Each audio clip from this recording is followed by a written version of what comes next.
In this video, I'm going to show you a simple recipe to make smoked rib barbecue sandwiches at home. I mean, just look at this. This recipe is so beginner friendly and absolutely delicious. It's just like a McRib, except not in a Kaiser bun, using regular bread. Come on along for the ride. I'll talk you through the entire recipe. This one's super simple. Make sure you like and subscribe. Follow me on Instagram and TikTok. Let's go through this recipe from the top. Okay, so all I did was pick up a rack of ribs. Nothing special, just a nice St. Louis cut rack of ribs. Remove the silver skin on the bottom.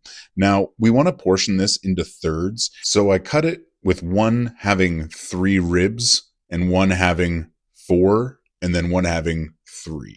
It just split up easily, evenly, and that's about it. Then I hit them with barbecue spice. This is a barbecue seasoning by Royal Nova Company. I made sure to get all sides. We want to get all nooks and crannies. It's really important with barbecue that you're seasoning properly. I'm sure you've heard me say that a million times. But we want to evenly distribute these over the ribs, and just check that out. Perfect. Ready for the pellet smoker. This is going to be absolutely delicious. I really like this barbecue rub. There it is again, barbecue spice. Anyway, check this out. So these ribs are going to go low and slow. I'm running them at 250 degrees, and I'm just letting that smoke roll over top. Now, we're looking for fall off the bone ribs here. We're going to overcook them. That's obvious. That's exactly what we want. If we're having a sandwich, you clearly need to pull the bones out.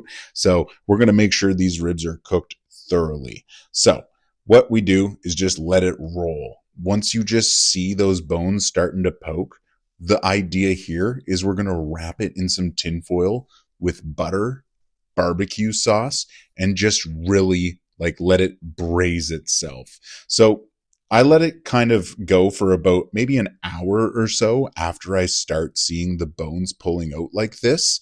That's when I really start to monitor this. And once it hits about 165 degrees, which is about an hour after the bones start pulling, then that's when I go in with that tinfoil butter barbecue sauce mix. So as you can see right here, this is looking fantastic. We've let that clean smoke just roll over these pieces of pork.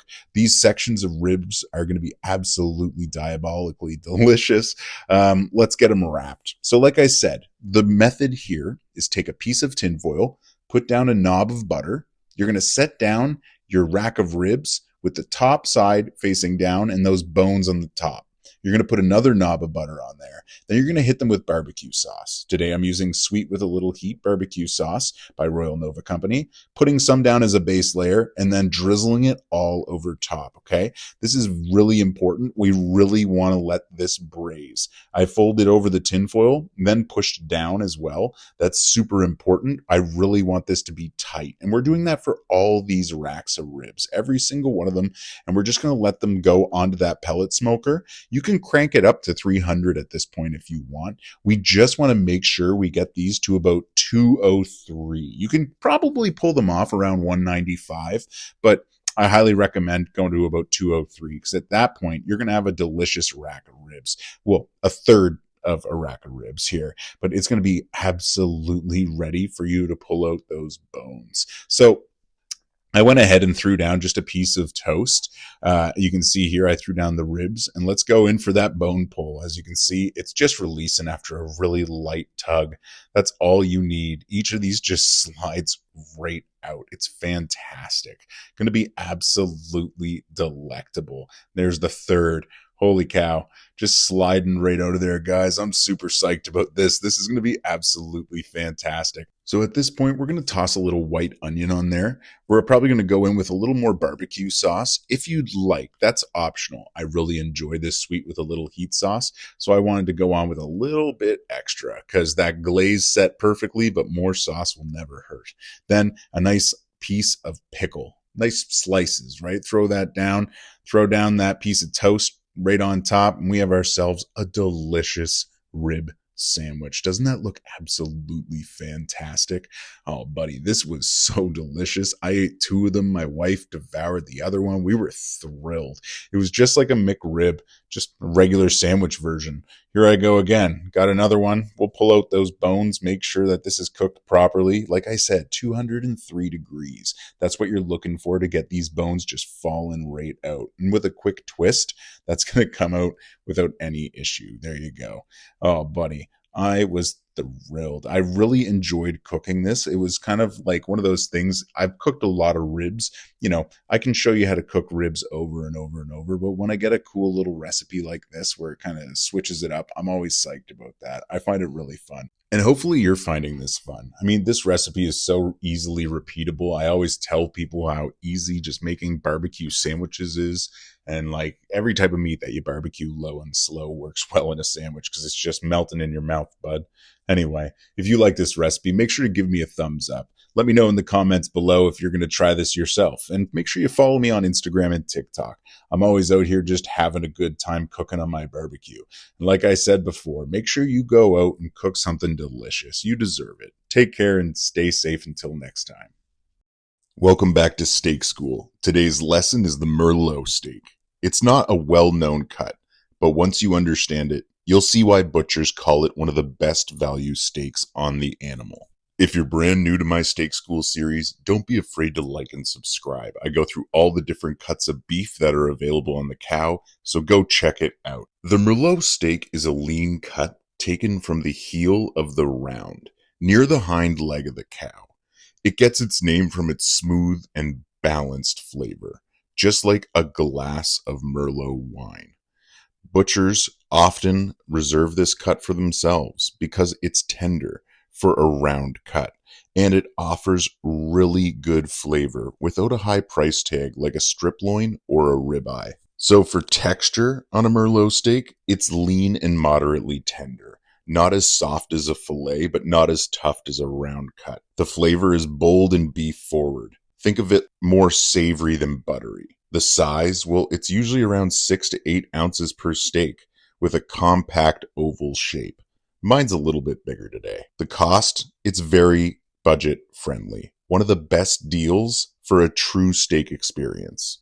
For cooking a Merlot steak, since it's so lean, it does best with hot and fast cooking methods. That's why I'm out here on the charcoal grill with a cast iron grill grate that's screaming hot. That's just going to help get that perfect cook. And here's the key. Cook it to rare, medium rare. That's about 125 to 135 internal. Go much further and the steak will dry out. And all you have to do is rest it for a few minutes before slicing to let those juices redistribute. It's going to be perfect. And we're always going to slice it thinly against the grain. It shortens the muscle fibers and makes each bite more tender. Merlot steaks are very versatile. You can serve it as a traditional steak dinner with sides. You can slice it into a steak sandwich or use it in a stir fry or fajitas. Because it's so lean, it prepares beautifully with compound butters, chimichurri, bold sauces like peppercorn, or a red wine reduction. The Merlot steak is a butcher's favorite secret. It's affordable, full of flavor, and satisfying. It's proof you don't need to spend ribeye money to get a great steak experience. The next time you're at your butcher, ask them if they have Merlot steaks. You might just find out that you have a new favorite weekend steak. So that's it. I highly suggest you check out a Merlot steak. Super tender, super flavorful, and super delicious. I mean, just check this cut out. Let's slice into this bad boy and I'll show you that like rare, medium rare that I achieved. Pretty stoked on this one, guys. By the way, we're about 3 minutes into this video. Thank you so much for watching. It actually means a lot to me. I know that you guys watch these videos, you like, subscribe, you comment, all that stuff, but seriously, I really appreciate it. Anyway, back to the steak. Check this out. That's what I'm talking about. Doesn't that look perfect? Heck yeah. Medium rare, but a little bit more on the rare side. Exactly what I love when I eat steak. This was a 10 out of 10. Not exaggerating, guys.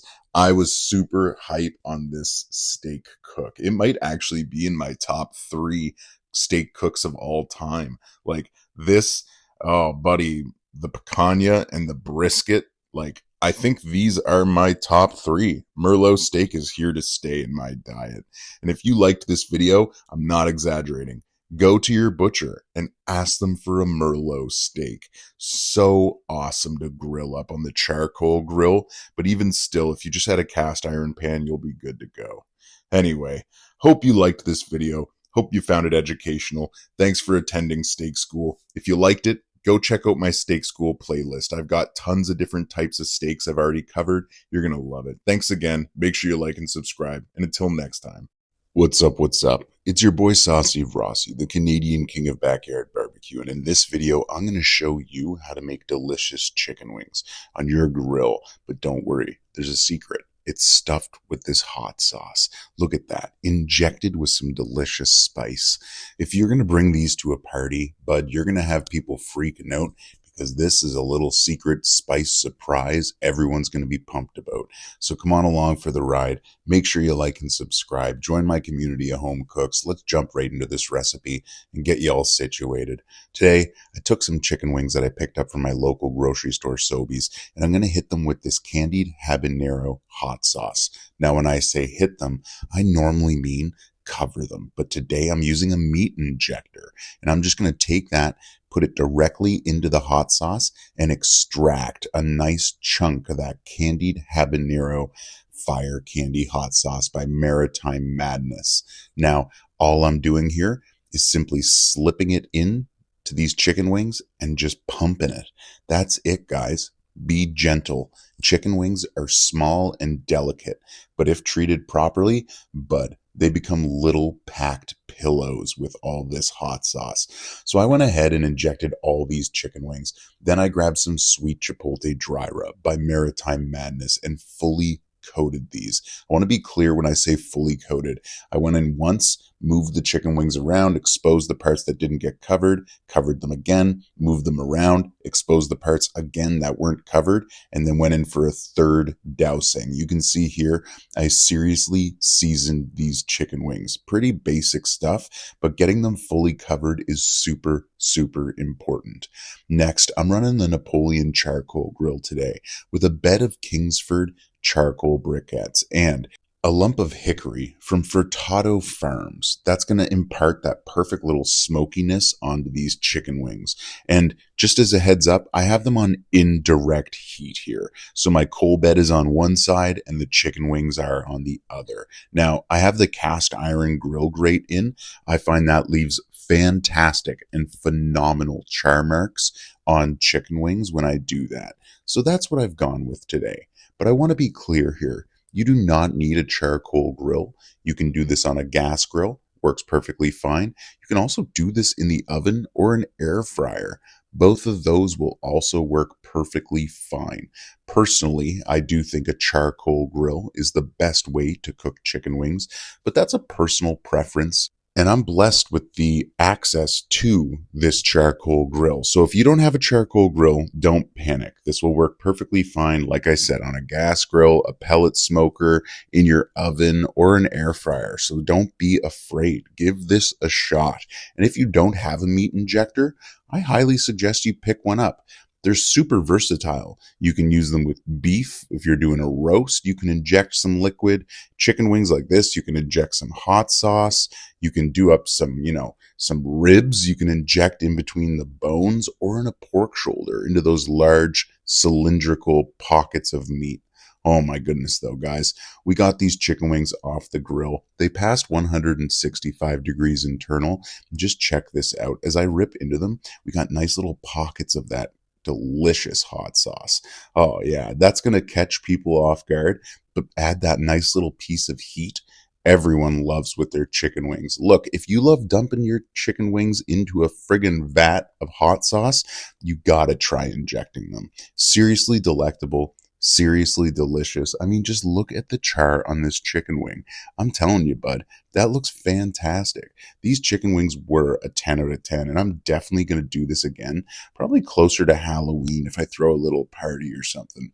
But, bud, absolutely scrumptious, absolutely delicious. Super, super stoked about this one. And look, I'm super stoked about you still watching my video. It really means a lot. If you liked it, please like and subscribe. It helps my channel grow.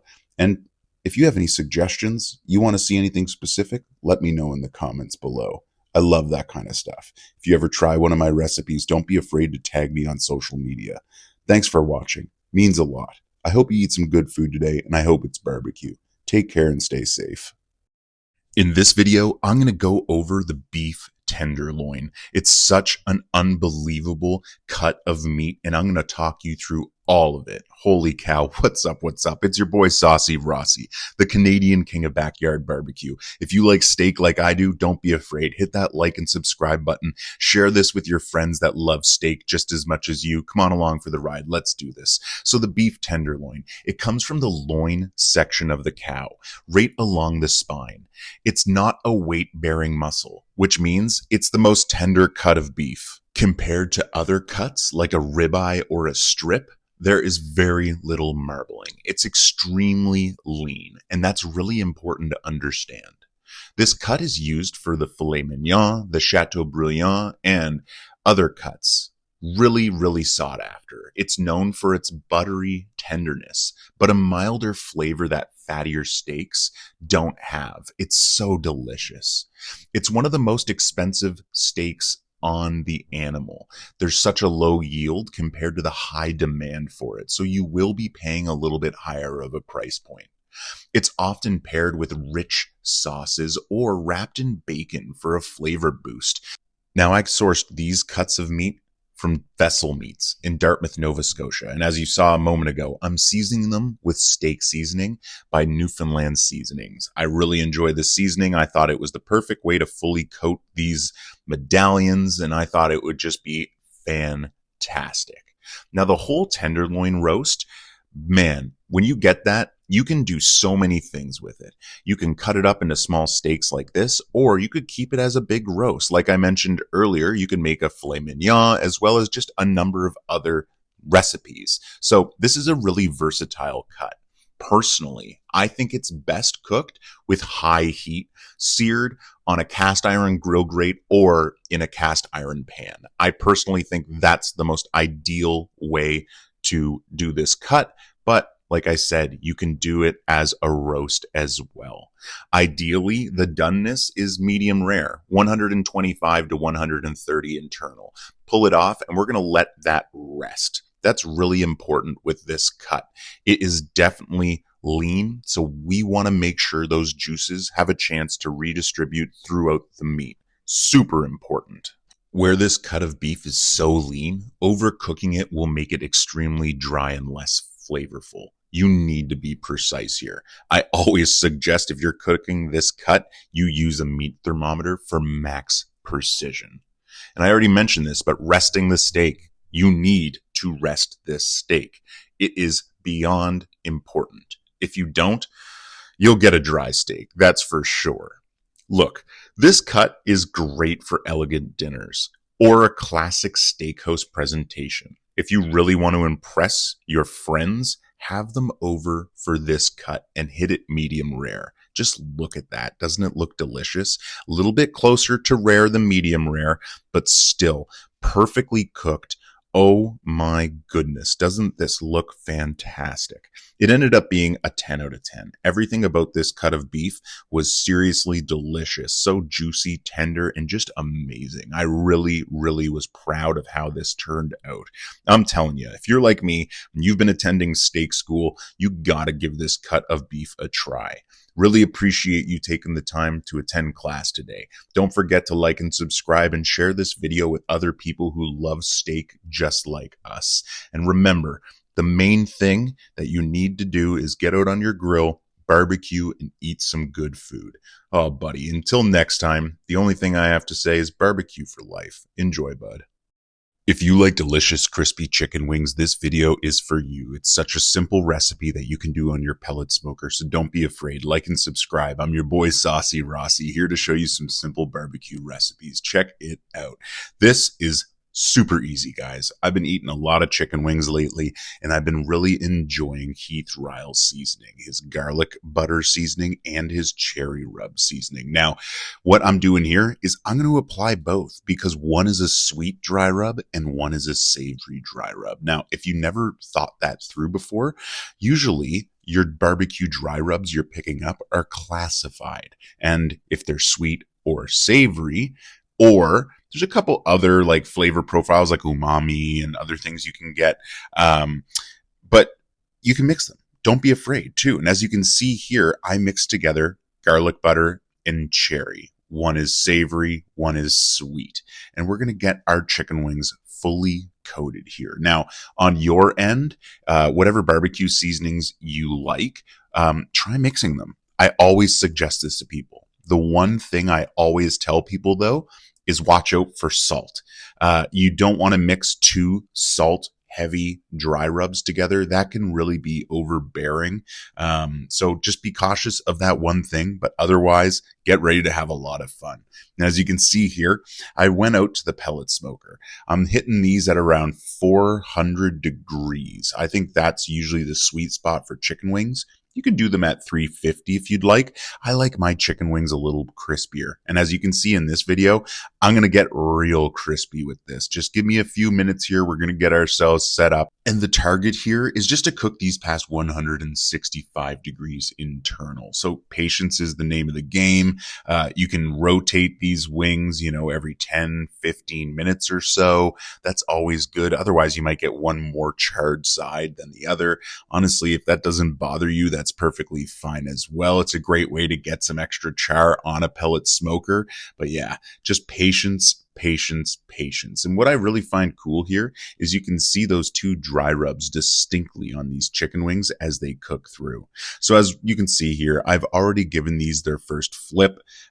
Now we've got some good char building on there, and we're just going to let these continue to roll. I still have this at 400 degrees, and I use a meat thermometer to just kind of monitor them. I like my chicken wings around 180 degrees, but what's super important is that you pass that 165 degrees internal. That's just to make sure your chicken wings are fully cooked through.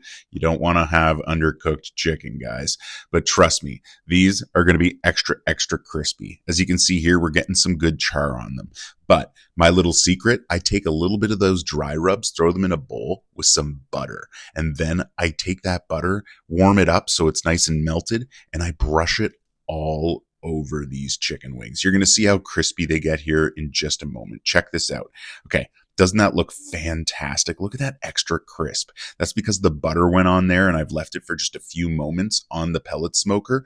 And it's really got an extra little bark on there. It's a 10 out of 10 and really helps get these chicken wings to the next level. And everyone's got a little bit of butter or margarine in their fridge. We all know we do. And Bud, just look at those. Don't they look absolutely fantastic? These chicken wings were absolutely flavor packed. Loved every minute of it.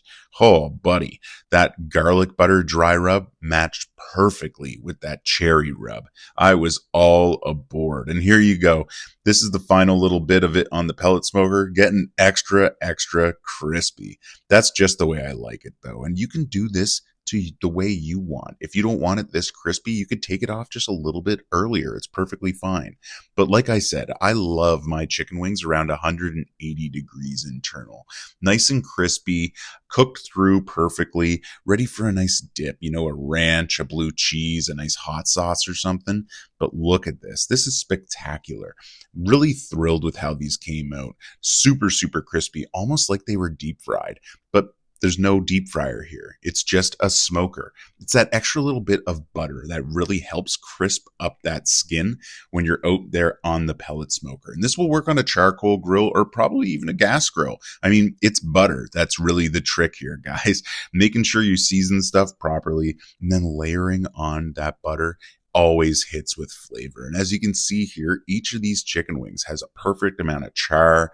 Oh, buddy, they all got that tight skin, nice and crispy. The seasoning isn't burnt. That's important too. Like, oh, it's just a 10 out of 10. Yeah, you can see that garlic butter rub there.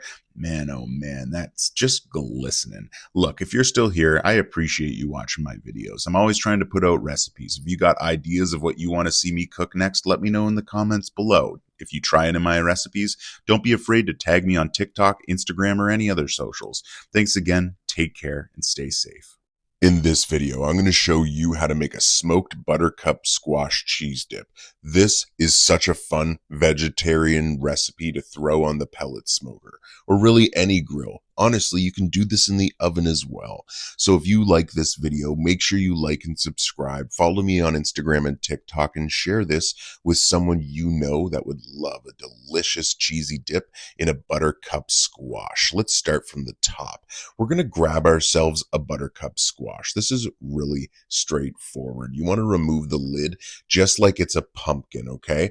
That's pretty easy. Grab a big knife and be careful. One thing I will mention about a buttercup squash is it's a lot smaller than a pumpkin, so please be cautious taking that lid off. You do not want to slice any fingers. Next, you're going to get the lid fully off, and we're going to hollow out the inside of this buttercup squash. We're going to put in just a drizzle of olive oil, and you're going to make sure to fully coat the inside piece as well as just the inside of the lid.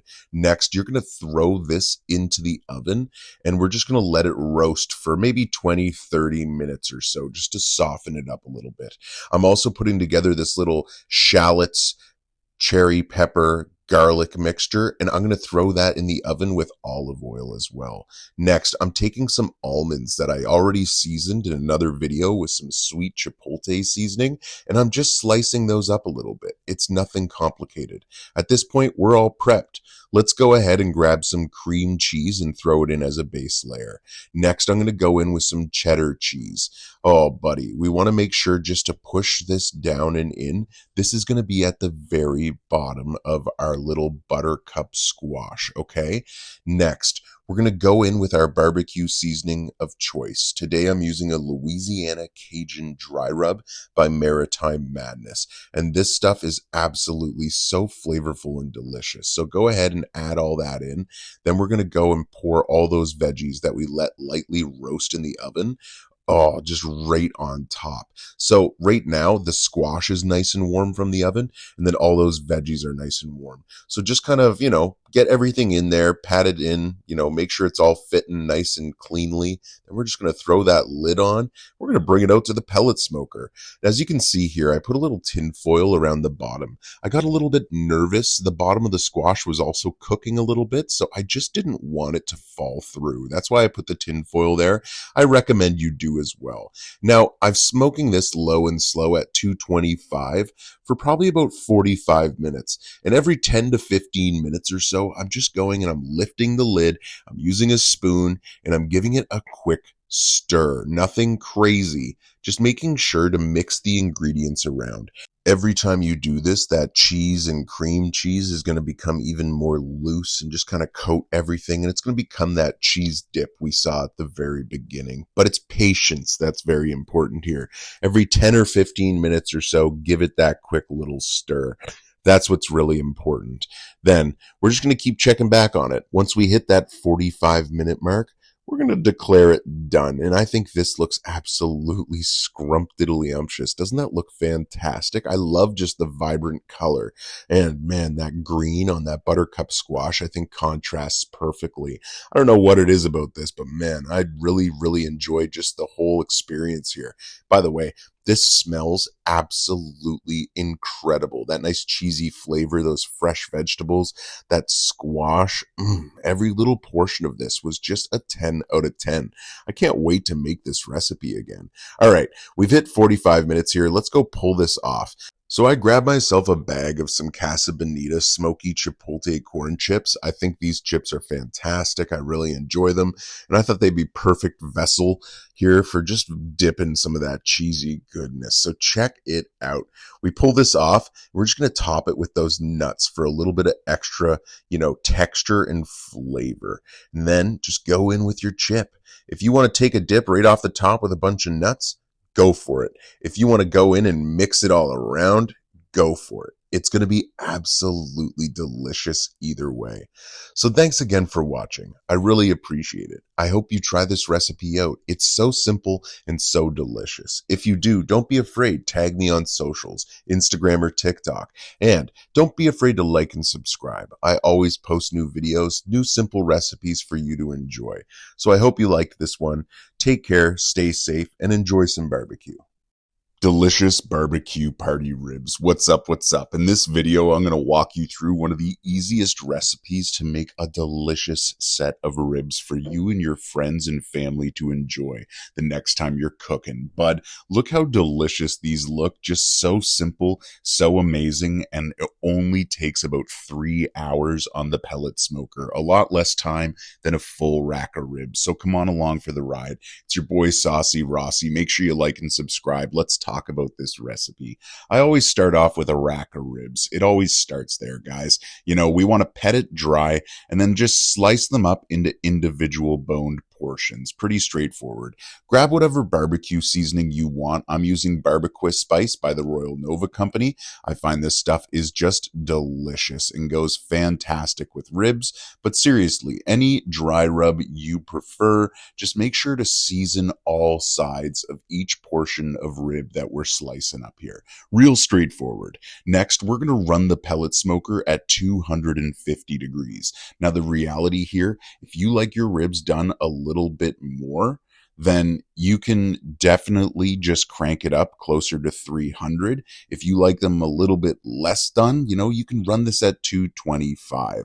What really matters is you're cooking this the way you like to eat your ribs. That's what's super important here. So obviously, starting off, we put them on one side and run them for about an hour. Then we're going to flip them over onto the other side. It's really straightforward. I know that's not complicated at all, but this is a simple recipe.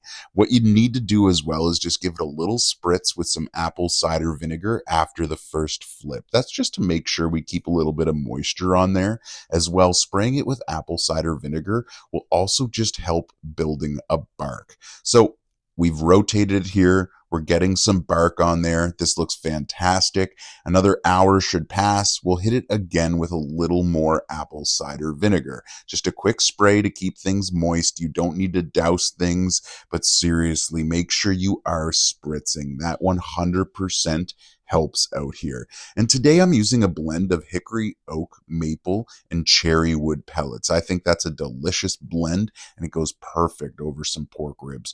So as you can see, we're just running the smoker low and slow.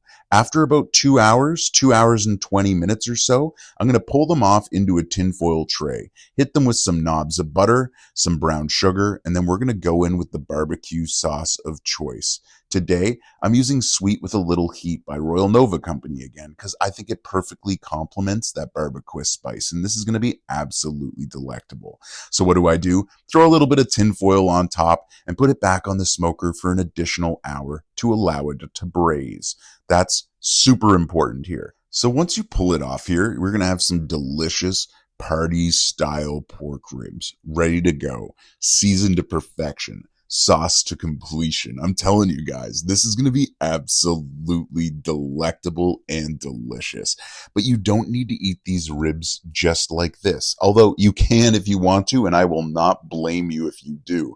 But what I think is really important here is eating a good meal. That's why I love balancing out these ribs with a delicious pasta salad and a watermelon salad. Nice and refreshing and light, as well as filling. Just a 10 out of 10, man. I'm telling you, if you're still here watching this video, thank you so much. These recipe videos are a lot of fun to make, and I hope you're enjoying them. Let me know in the comments below if you enjoyed this. If you're going to try cooking this, make sure you like and subscribe. Follow me on Instagram and TikTok. And hey, until next time, stay safe and take care. In this video, I'm going to show you how to make delicious bacon-wrapped sweet chipotle jalapeno poppers. This recipe is so beginner-friendly, and if you have a pellet grill, it's such an easy way to make unbelievable game day appetizers. So come on along for the ride. Don't be afraid. Like and subscribe. It's your boy Saucy Rossi coming in with another barbecue recipe. Make sure you hit those buttons. Share them to your friends that like barbecue. Follow me on Instagram and TikTok. Let's go through this recipe. We're going to start off. I grabbed 3 jalapenos. Nothing crazy here. I'm going to slice them in half. These I picked up at my local grocery store. You can either get them there or at a farmer's market, or if you're lucky enough to have a beautiful garden, grow them yourself. I'm using a little bit of some leftover pulled pork in this recipe, along with some shredded cheddar cheese, some cream cheese, about half a block, and then a random amount of sour cream. I'm not going to lie, I didn't measure there.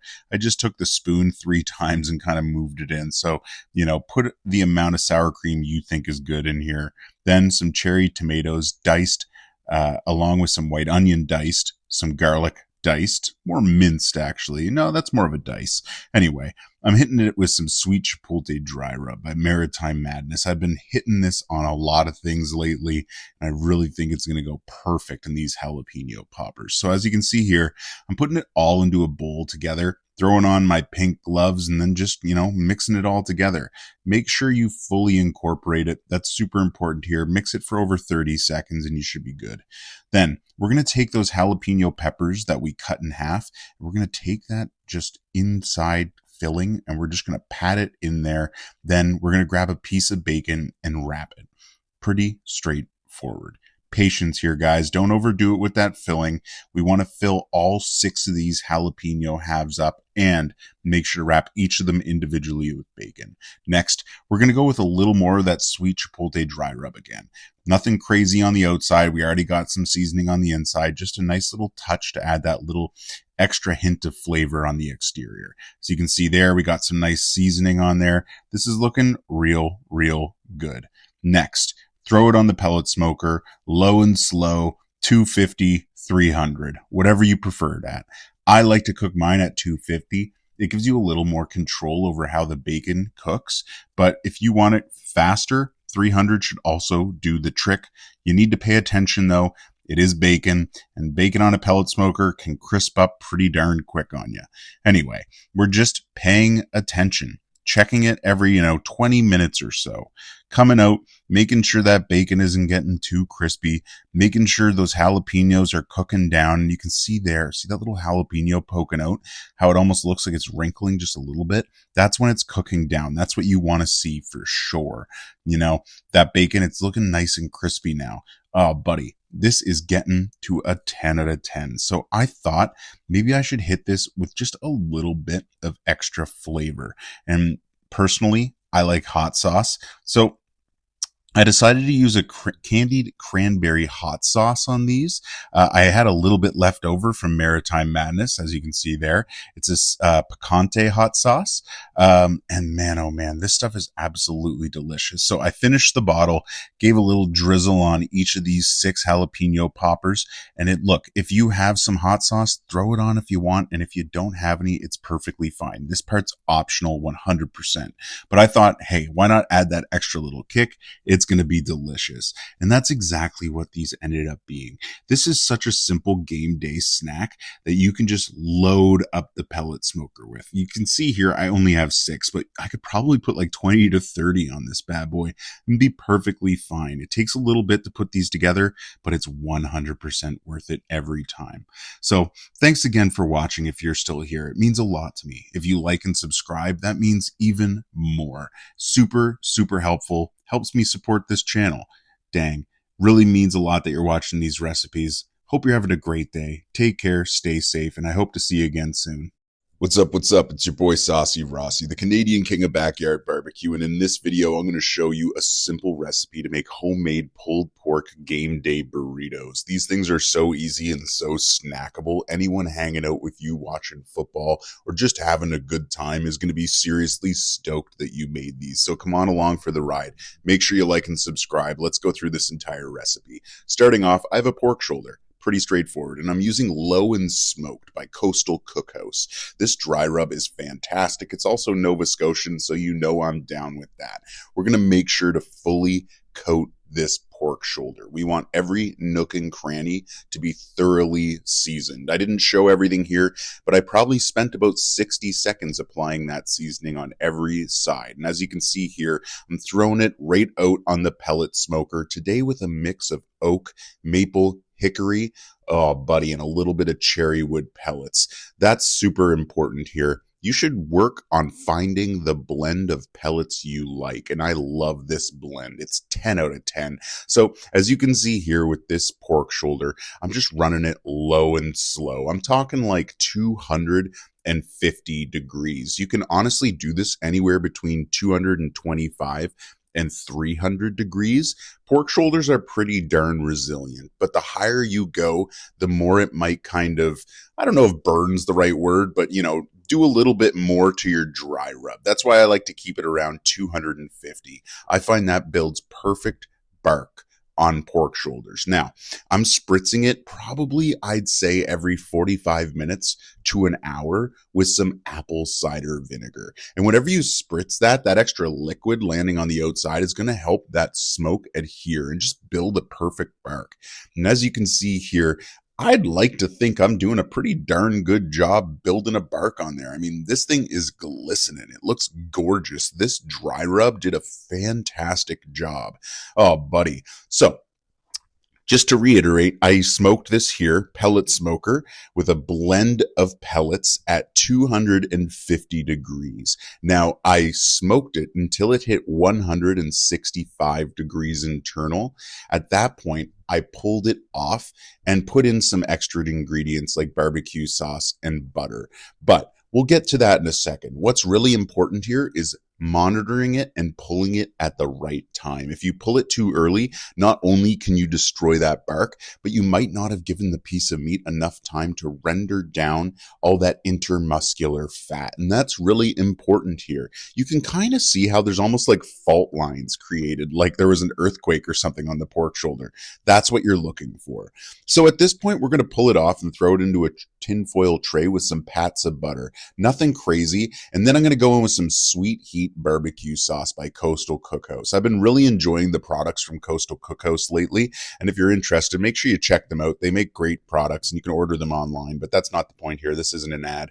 I'm just putting it into this tinfoil tray, wrapping it in tinfoil, and I was going to braise it for about 2 to 3 more hours. The main goal here, you want to monitor that internal temperature and bring it up to about 203 to 205 degrees. And that's going to let you just shred this pork to oblivion. I mean, I'm just putting it in my hand, giving it a quick squeeze, and this stuff is exploding apart. Nothing crazy here. Just, a 10 out of 10. So what I like to do, keep it in the tinfoil tray, just really, really mix it up and give it a good mix there and let all that barbecue sauce and butter reincorporate back into the pork. You're going to thank me later on that. All right, let's get to these burritos, guys. We're going to throw down some guac to begin. That's super important, mainly just because I love guac. If you don't like guac, any of these ingredients, they're totally skippable, but I do highly recommend you throw them all in. So we got a chili lime crema there, throwing in some fresh salsa, a little bit of rice too. Now, this I think is one of the most important ingredients in a burrito, the beans. I don't know what it is, but it brings a burrito from zero to hero. It almost like it adds like a little bit of a pasty texture to it. So make sure you throw in those beans. Go in with some red onion, some lettuce, and some shredded cheese. The cheese, do whatever you want. If you want some spicy cheese, do it. If you don't, hey, cheddar's fine. Next, we're going to top it with that pulled pork and then go in, use those high school skills, and we're going to wrap these bad boys up. Check this out. Nothing special there, guys. So if you don't know how to fold a burrito, you pull the sides in, then you grab one of usually the bottom part that's not folded, and you kind of pull it up over top. You place it down, you pull back. Hopefully that was a good enough description because honestly, I don't really know how to describe wrapping burritos. But once you got them wrapped, all you need is a little bit of butter or oil inside of a frying pan, and bud, you just get those sides nice and crispy. This is the little cross section here. Look at these snackable burritos ready for game day, bud. I'm telling you, this recipe is so beginner friendly. And if you're like me and love smoking stuff on your barbecue, invite some friends over and try this out. You're going to be so stoked, and so are they. This recipe is easy. It's beginner friendly. Everyone can do this. So if you're like me and love barbecue, give this a try. Thanks for watching. Make sure you like and subscribe. Check me out on Instagram and TikTok. Take care and stay safe. And remember, barbecue for life. These beef braised ribs took my taste buds on a tropical vacation, and I can't wait to show you this entire recipe. Holy cow, was it ever delicious.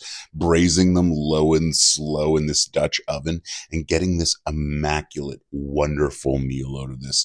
You know what's up. I'm your boy Saucy Rossi, here to show you another delicious, simple recipe you can cook at home. So don't be afraid. Like and subscribe. Come on along for the ride. Let's talk through this entire recipe. So I picked up these amazing beef braising short ribs at my local farmer's market from my butcher, Vessel Meats. They always have such awesome cuts of meat. I got really excited when I saw these.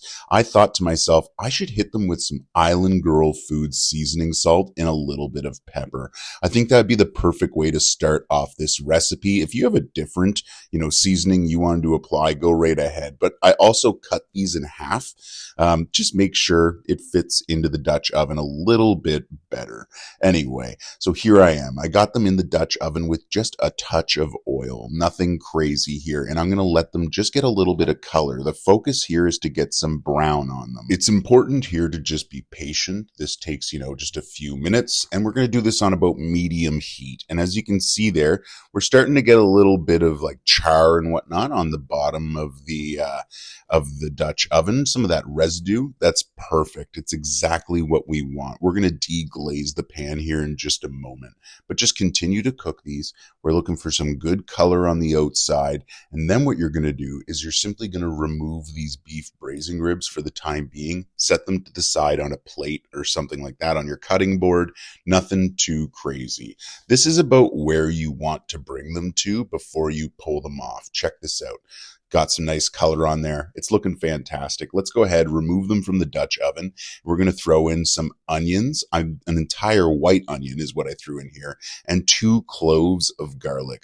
All of this is just diced up. And by throwing it in, we're going to let it cook down, and that's going to help start deglazing the pan, I should say. So I got this Bohemian curry seasoning from Island Girl Foods, and I thought this would be a great addition here. So I went in with about, 1 tablespoon or so. And then I took this Bohemian steam sauce. Oh, buddy, Bahama steam sauce by Island Girl Foods. It's such a delicious base for your sauce. And I mixed this with half a cup of beef broth, and that ended up just being delicious. Threw in a knob of butter or 2 to get it a little extra creamy. And I'm telling you, it was just a 10 out of 10. So all I did, threw those beef ribs right back in the Dutch oven, threw on the lid, and I let them run low and slow, just in a simple braise right on the stove top. And we're just letting them ride, guys.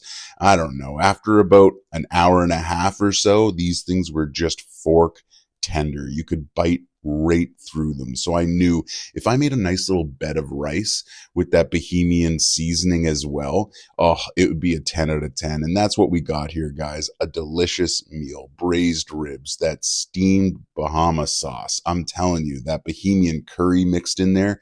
Everything here was just a tantalizing flavor profile. I highly suggest you try out a recipe like this yourself. Curries are so delicious. Beef braising ribs are so delicious. And this was so simple. Man, if you like this video, don't forget, like and subscribe. Let me know in the comments below what you think. If you try it out yourself, make sure to tag me on either Instagram or TikTok. And until next time, take care and stay safe.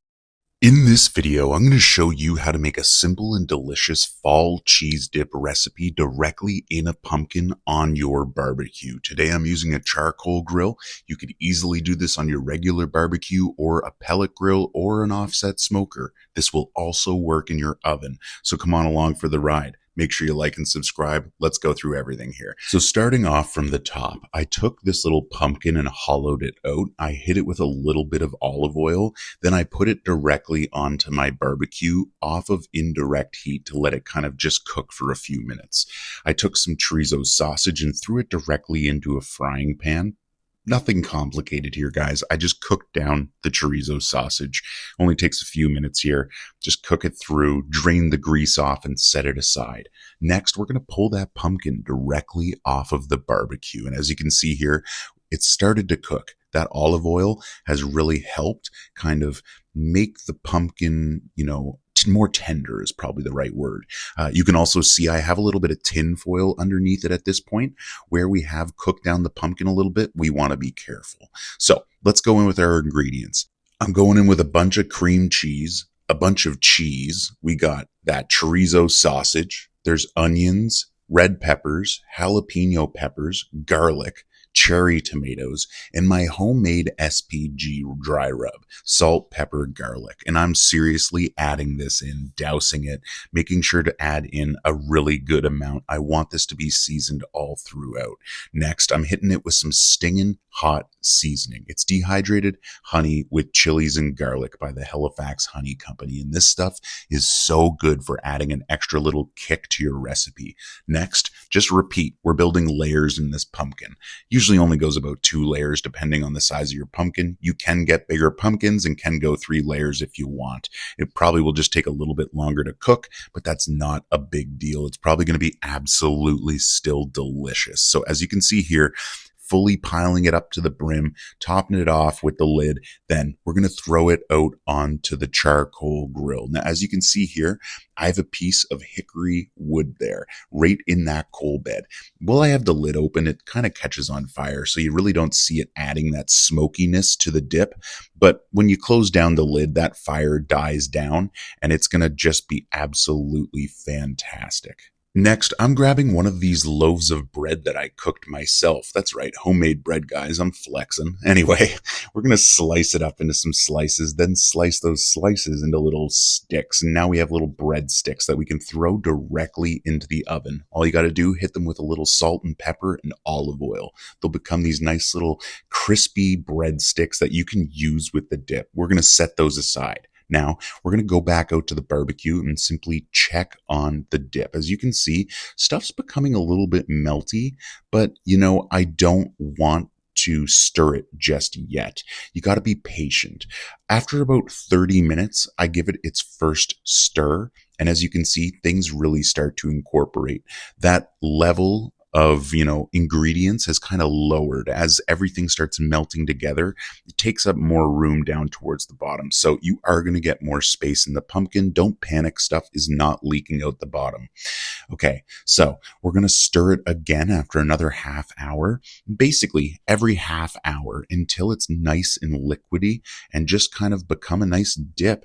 And as you can see here, this is the consistency you're looking for. It's going to be absolutely fantastic. So I'm going to go ahead and pull this off the grill and get it ready. And here we go. Check it out. Fully ready to go. Garnished with some jalapenos. Buddy, the aroma coming off of this is absolutely delicious. I can't wait to give it a dip. So I grabbed one of those nice little breadsticks that I put together, toasted, and bud, we're going in for a serious dip here. Let's go. Oh, heck yeah. You can see it's nice and thick because of the chorizo. Sticks all together as a nice big bite. This is a 10 out of 10, just like this recipe. If you enjoyed this, make sure you like and subscribe. I'm always dropping these simple recipes for you to be better on your barbecues. So go ahead, don't be afraid, like and subscribe, join my community, and thanks again for watching. It means a lot. I really hope you have a wonderful day. Take care, stay safe, and until next time.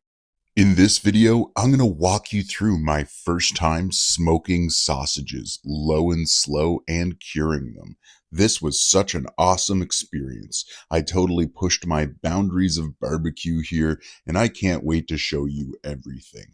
Making homemade sausages is such an awesome thing. They were absolutely delicious. Now, I'll be very clear here. This is my first time successfully making sausage, but bud, I think I did a really good job. Listen to this snap.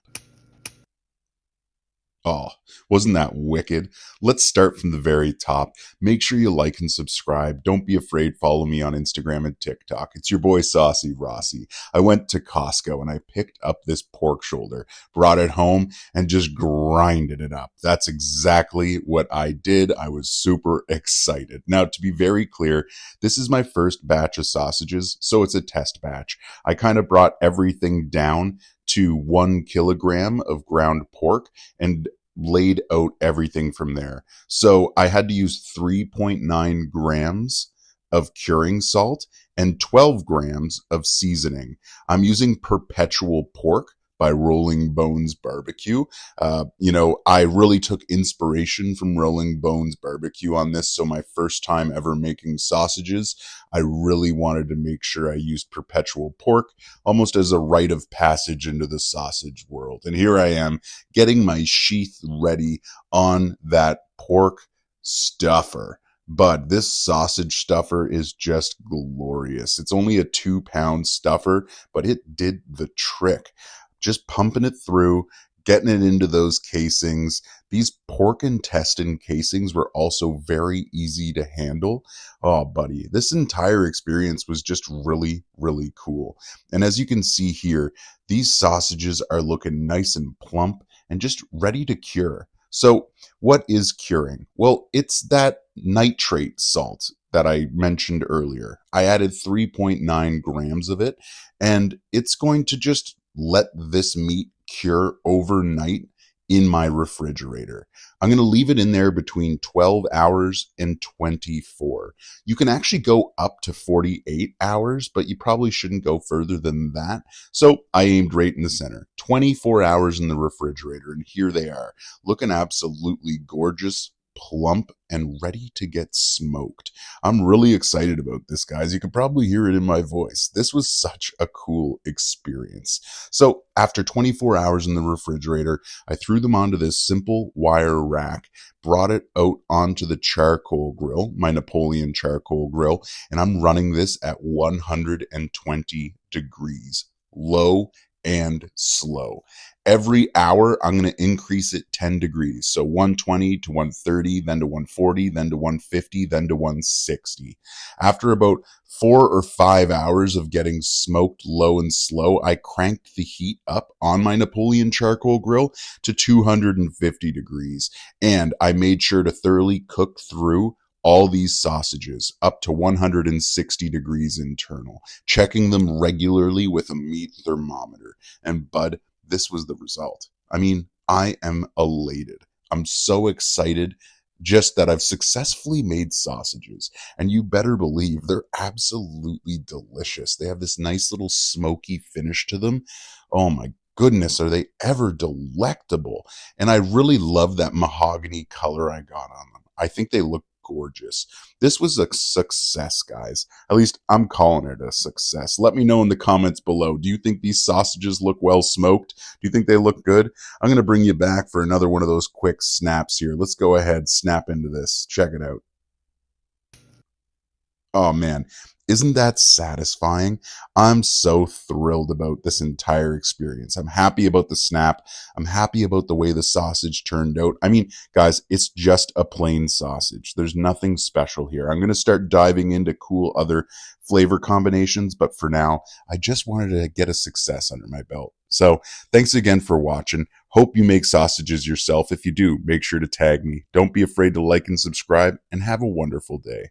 In this video, I'm going to walk you through a simple recipe to smoke some chicken thighs on your pellet smoker. Honestly, you can do this on a gas grill or even in the oven as well. So don't be afraid to try this yourself. We're going to stuff some cream cheese with a bunch of herbaceous ingredients directly under that chicken skin. And it's going to make these absolutely flavor bombs of these chicken thighs. You're really going to like this recipe. And if you do, don't be afraid to like and subscribe. Share it with some of your friends that love chicken. So let's go go through this entire recipe from the beginning. I'm using Coastal Cookhouse Maple Bacon Chili Seasoning, and I'm going to douse that all over these ingredients. We got shallots, green peppers, garlic, rosemary and thyme, and a block of cream cheese. That's really important here. Just making sure we have a number of herbaceous ingredients mixed into that cream cheese along with the dry rub. We're going to give it just a good manhandling here, and that's going to be our mixture we're going to rely on to stuff these chicken thighs.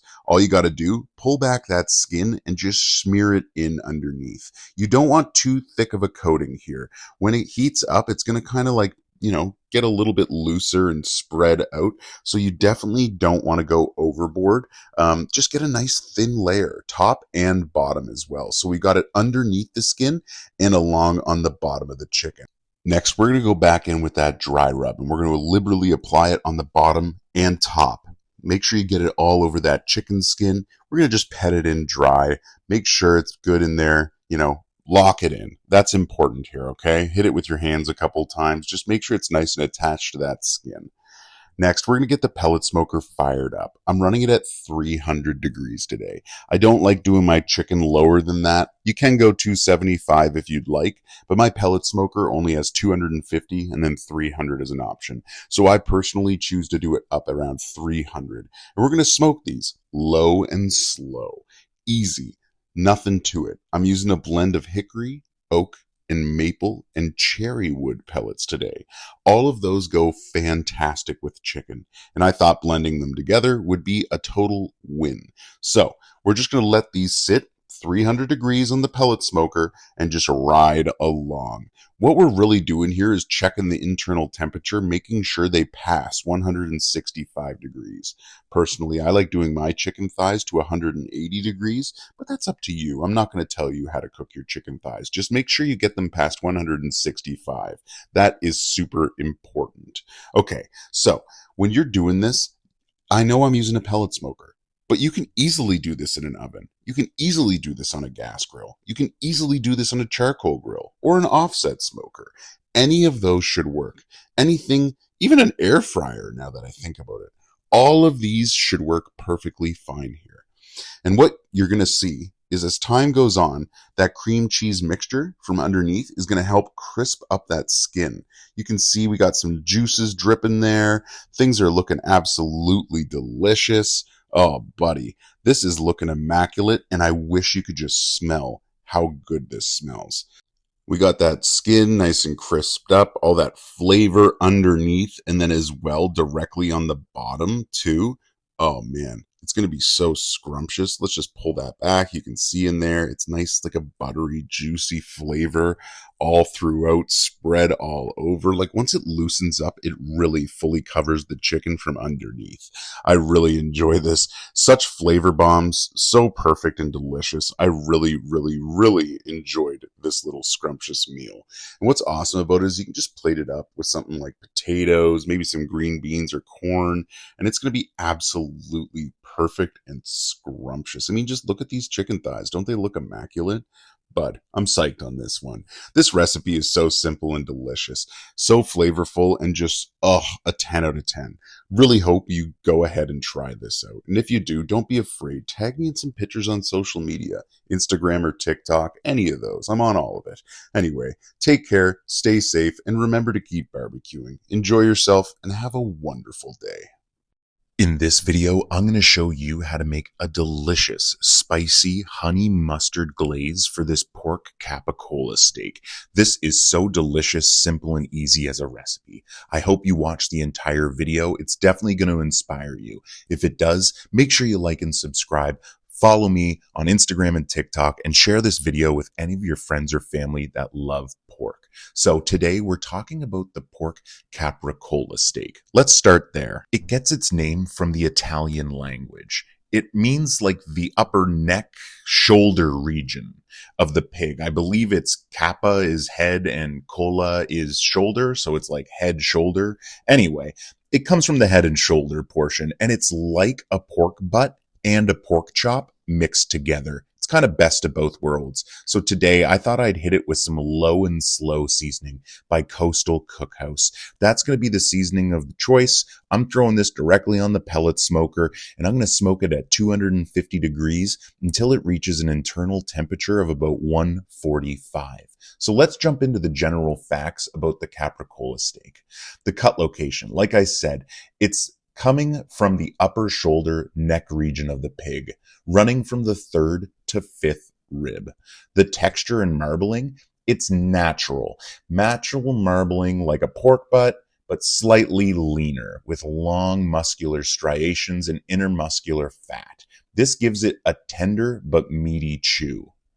The flavor, it's very rich and pork forward with a slightly sweet, buttery quality due to the marbling. And the size, well, the whole Kappa roast usually weighs between 5 and 8 pounds, depending on the pig's size. But when you cut it into steak or medallions like I had, they're usually 1 to 2 inches thick and just a little bit smaller and easier to handle. So today, like I said, I'm making a spicy honey mustard sauce. I'm starting off with some stinging hot honey from the Halifax Honey Company. Then I'm using Smoke and Barbecue by Atlantic Mustard Mill. As you can see here, I'm basically going in with even parts, and I'm giving them just a nice, thorough mix. This is really simple, guys. It's 1 part hot honey, 1 part delicious fine grain mustard. That's all you really got to do. Just give it a good mix until basically it has this runny consistency, just like this. Because we're going to want to brush it all over these little medallion steaks. So as long as it's runny like that, it's going to be super easy to cover everything.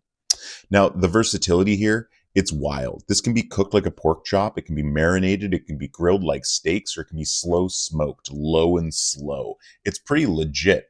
For nutrition, it's protein rich. There's about 20 to 23 grams of protein per 100 grams serving. That's 1/5 protein. That's awesome. The fat content, it's usually 15 to 20 grams per 100 grams, depending on the trim. That's why it's so juicy and flavorful. And the collagen, since it's from the shoulder and neck area, it has that connective tissue that melts down nicely when slow cooked. So I just love this cut, guys. For grilling facts, like you can grill this or smoke it. These steaks work beautifully over either charcoal or wood. The fat bastes itself, so it stays juicy. For best temperatures, this steak should be cooked to an internal temperature of about 145 degrees. But if you really want, you can pull it at 195 to 205 if you want to treat it like pulled pork. The versatility of how you can cook this is pretty wild as well. You can pan sear it like a pork chop for fast and rich steaks, smoke it low and slow until it's tender like a pork shoulder, or braise it for that deep flavor with wine, stock, and herbs. It's great for dry rubs as well, like I'm doing here today. It works beautifully with barbecue rubs, marinating Mediterranean herbs, spicy chili blends, all that stuff. It's pretty awesome. And as you can see here, this cook came out pretty awesome as well. Absolutely delectable. Like I said, I smoked it on the smoker until it hit 145, and then I pulled it off. That glaze, it tacked on there perfectly. Just look at that. Oh my goodness. The dry rub still present as well, adding that herbaceous flavor. But seriously delicious, seriously delectable. I was really stoked about these steaks. They were a wonderful surprise. I just wasn't expecting. 10 out of 10. Man, if you like good food, if you like good meat, I highly suggest you check out a Capicola steak. They're 10 out of 10, so juicy, so delicious, and when cooked properly like this, oh man, the flavor is through the roof. Thanks again for watching. As you can see here, this is the dinner I plated it up with, some potatoes and corn, pretty basic. You know what else is basic? Liking and subscribing. Super easy to do. You should go ahead and do it. Smash those buttons. Thanks again for watching. Share this video with someone that loves pork, and remember, barbecue for life. Let me show you how to make a pulled pork dessert sandwich using cinnamon bread. I'm telling you guys, this sandwich was delicious. And don't worry, we're going to pour icing all over it. This is a fun one, guys. Super delicious. A great way to use your pulled pork. Let's go through this from the beginning. I picked up a Dildo's bread mix. Their cinnamon bread mix. I love cinnamon bread. And I thought to myself, this would be a nice little treat just to have some nice cinnamon bread waking up in the morning. But then I thought about a pulled pork sandwich with it. Oh my goodness, guys. I can't wait. Check this out. All you have to do is add a beer and give it a good mix. I'm using a Coldstream Clear lager here. I find it's a fantastic lager and I really enjoy it, so I always add it to my cooking. Next, that's it. All we have to do is throw this into a little baking pan with some parchment paper, and we're just going to bake this in the oven. You just got to follow the instructions on the package. I think it was like 375 for like 30 minutes or something. As well, we poured some melted butter over top. This was such a basic recipe, guys, for me to make my own cinnamon bread.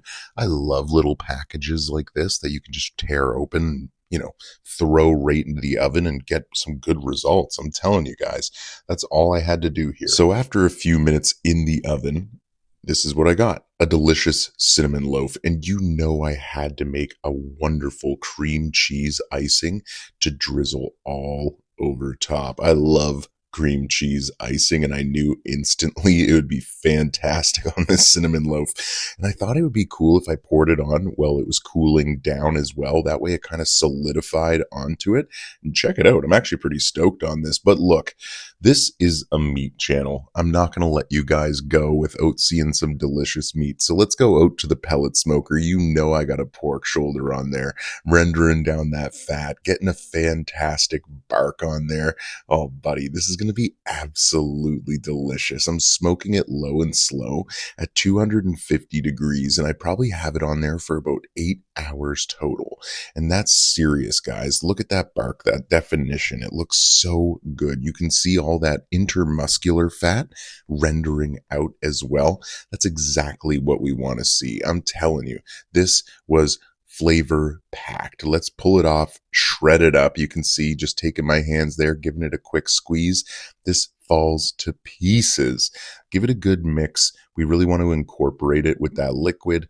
Oh, buddy, and it's going to be absolutely delicious. I mean, just look at that pulled pork. Let's go back to this bread and make a delicious sandwich, guys. Packing it on there. We're not doing anything complicated here. We're just eating our delicious cinnamon bread with icing and some pulled pork. I mean, look at this little sandwich here. Doesn't that look absolutely scrumptious? Cinnamon and pork mix perfectly, and I knew that this sandwich was going to be a 10 out of 10. But I don't think this sandwich was going to be done until I poured icing all over it. I mean, come on, this is a YouTube video. We gotta go gluttonous here and get deep in it, bud. This is going to fill my belly. I can't wait. Oh man, if you're still watching here, I really appreciate it. Here's that money shot. I hope you're having a great day. Take care, stay safe. Make sure you like and subscribe. Follow me for more simple recipes. And don't worry, if you're eating a delicious sandwich like this, you're going to have a good time. You don't need to worry about your health. Oh, take care, stay safe, and have a great day.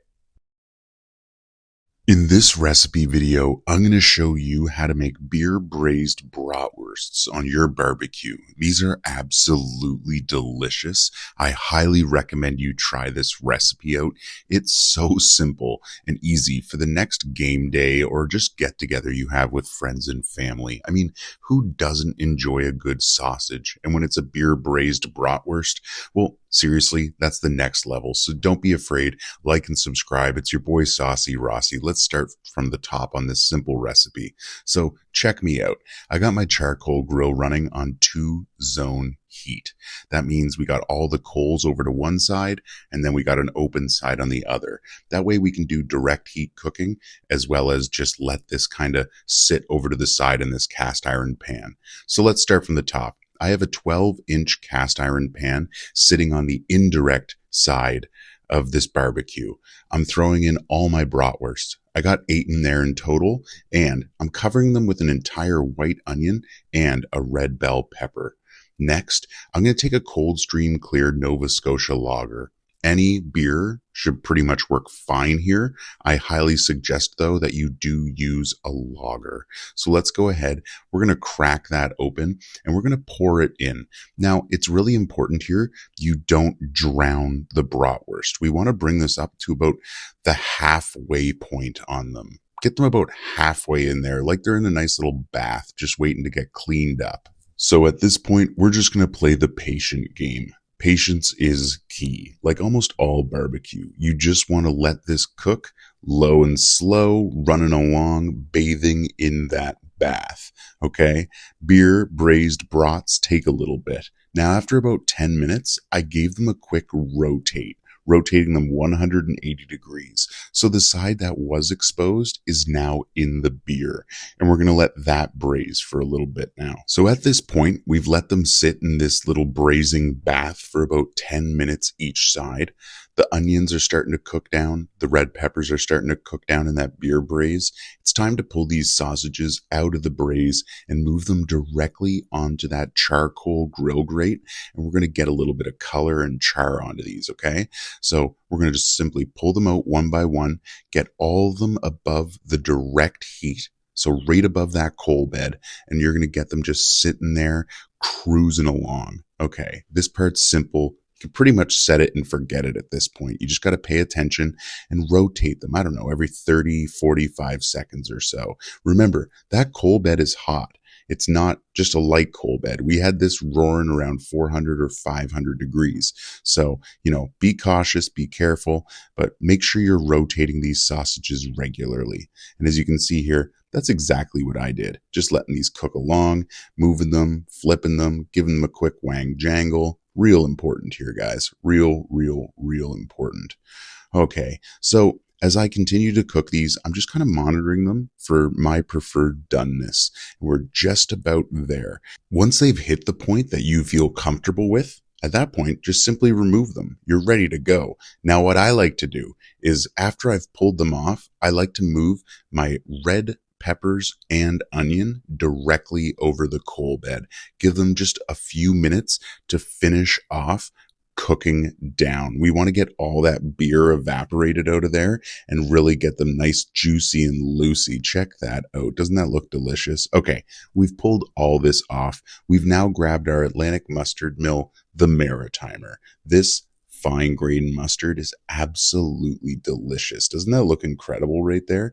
So I went ahead, grabbed myself a nice sausage bun and just spread this out. Oh my goodness, this stuff looks absolutely delectable and smells fantastic.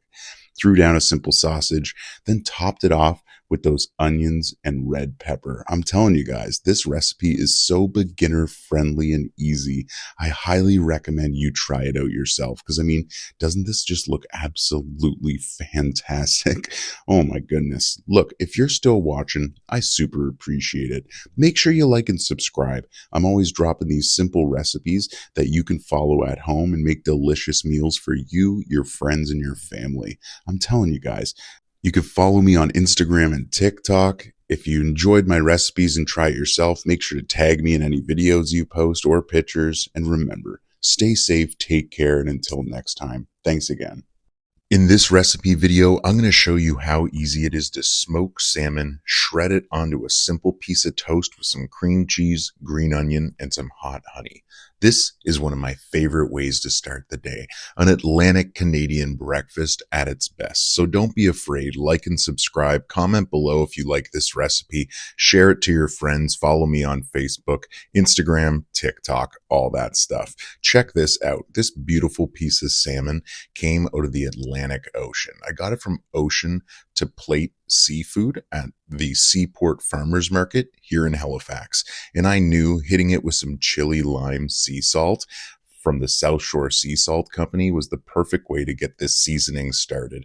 Came through with a little bit of cracked pepper right afterwards, but this is ready to go out on the smoker. Now, you can see here, I got some tin foil down. You're probably wondering what that's all about. It's simply to keep my smoker clean. You don't need tin foil, but personally, I suggest it if you're throwing seafood on there. If you're someone that grills often, like me, throwing seafood on there, it can get the skin all sticky on your grill grates. You've really got to clean it all up and everything. So if you're interested in keeping things clean, throw it on some tinfoil.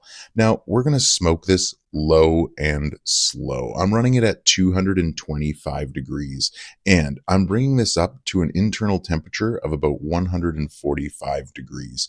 And buddy, this is just going to be so tender, juicy, moist, and delicious. I cannot describe to you how excited I am. It smells fantastic outside right now. Okay, so what kind of pellets am I using? Today I'm using a blend of hickory, oak, maple, and cherry wood pellets.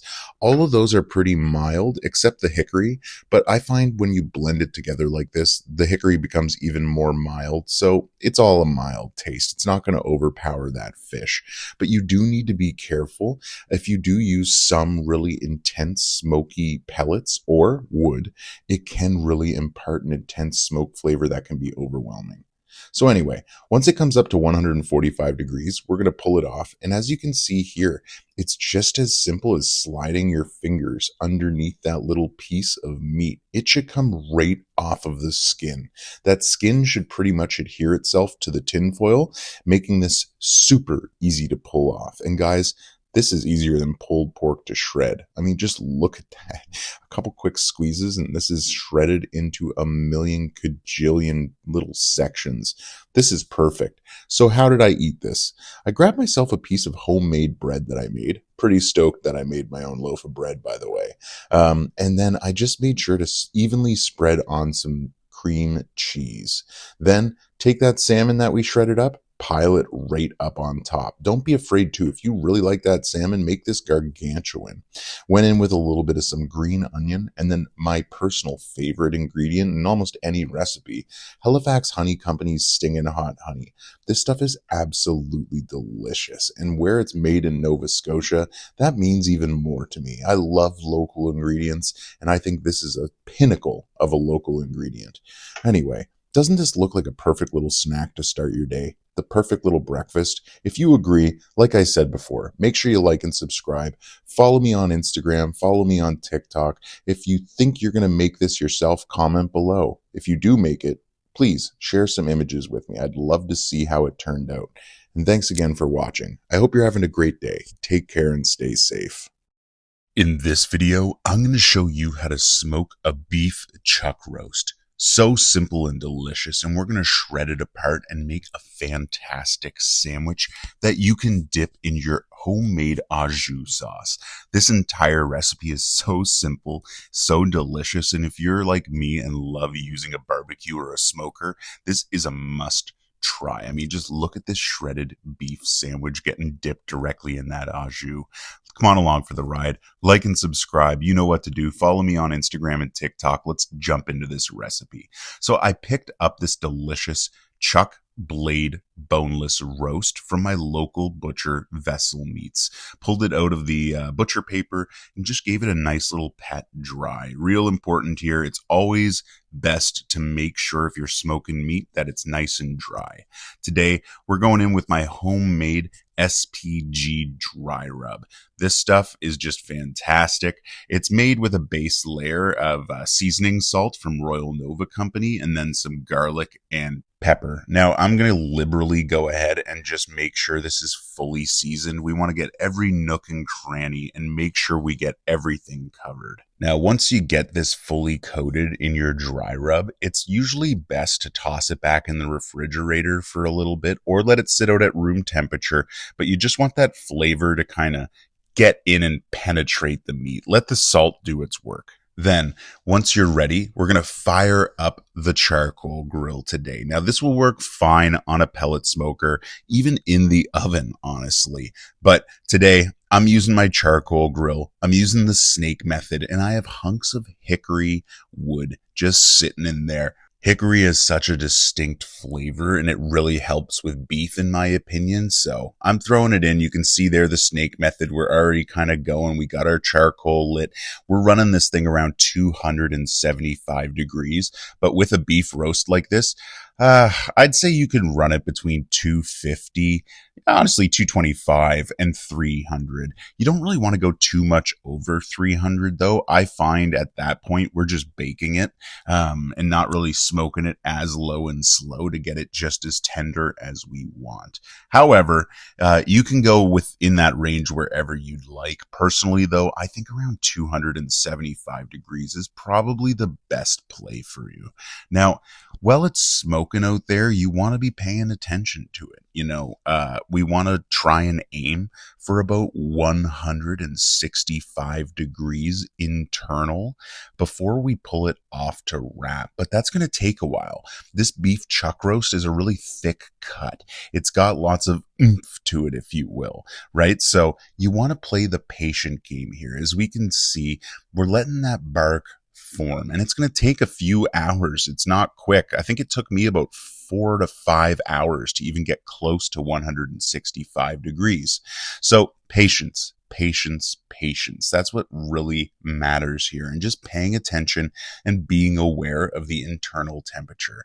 This is one of those cooks that if you have a remote meat thermometer, it makes life million times easier. You can just stick that bad boy in and monitor it on your phone.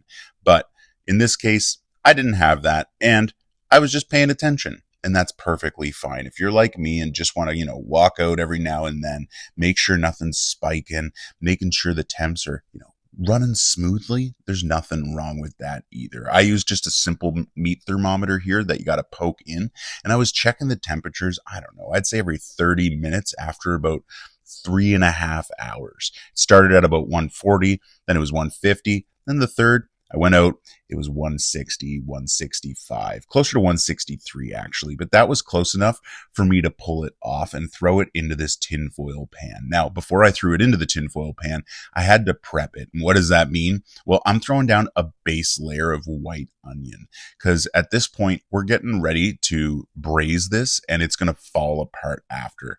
So put down that bed of onion just to keep it elevated a little bit. We're going to throw in a bunch of garlic. And then I also threw in some mushrooms on either side. Then just simply throw your roast right in the center there. Again, it's around 165 degrees internal. And we're just going to put it in and we're going to go over with some beef broth mixed with a very small amount of butter. There's nothing too crazy here, and don't drown the beef roast. That's really important here. Do not overdo it. You don't want to boil your roast. I normally don't come in with aggression like this, but I can't emphasize this enough. You can totally mess up this recipe because as you can see here, a ton of juice is going to pour out of that beef. Like this almost doubled in liquid. Man, you can see how much it just shrank down there. All those juices coming out into that broth. That's why I took my ladle and I removed some of it. We'll come back to that in just a moment. That's called our au jus. Next, if you used any twine, we're going to make sure we fully remove it because you don't want twine in your food. Then you're going to go right in and just shred it up. Doesn't this look fantastic and delicious? I know right now it looks like there's a lot of juice in there, but keep mixing, keep shredding. It will start to absorb, and that's what you want.